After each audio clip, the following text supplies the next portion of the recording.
বাংলাদেশের শত শত মানুষ নির্বাচনের মাধ্যমে হত্যা করেছে।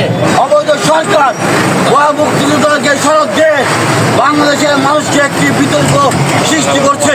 আজকে আমরা বাংলাদেশ নাগরিক সমাজ আজকে এই অবৈধ সরকার শেখ হাসিনা আজকে হাজার হাজার লক্ষ লক্ষ মুক্তিযোদ্ধাদেরকে সড়ক দিয়ে আজকে বাংলাদেশ মুক্তিযোদ্ধাকে একটি বিতর্কিত সৃষ্টি করছে।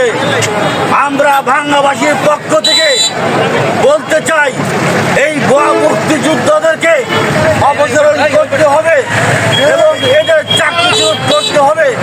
এদের সন্তানরা যারা চাকরিচ্যুত হয়েছে তাদেরকে অবশ্যই এই চাকরিচ্যুত করতে হবে এবং তাদের শাস্তি অবিলম্বে তাদের শাস্তি হবে।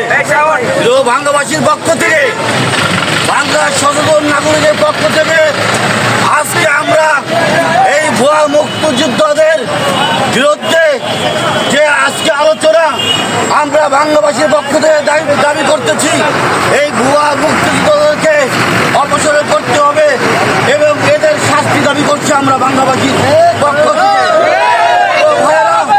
আজকে এই সরকার, অবৈধ সরকার ভুয়া মুক্তিযোদ্ধাকে সড়ক দিয়ে বাংলাদেশের মানুষকে একটি বিতর্ক সৃষ্টি করছে। বাংলাদেশের সবচেয়ে সুরক্ষিত একটি প্রতিষ্ঠান সেনাবাহিনী, এই সেনাবাহিনীর ৫৬ জন অফিসারকে মেরেছে।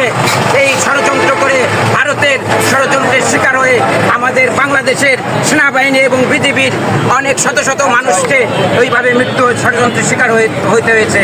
এই খনি আছে না, হেফাজত ইসলামের 13 সালে আপনার হাজার হাজার এই নিরীহ আপনার হাফেজ মাওলানা ছাত্র এদেরকে আপনার ক্ষুধার্ত ছাত্রদেরকে গুলি করে হত্যা করেছে।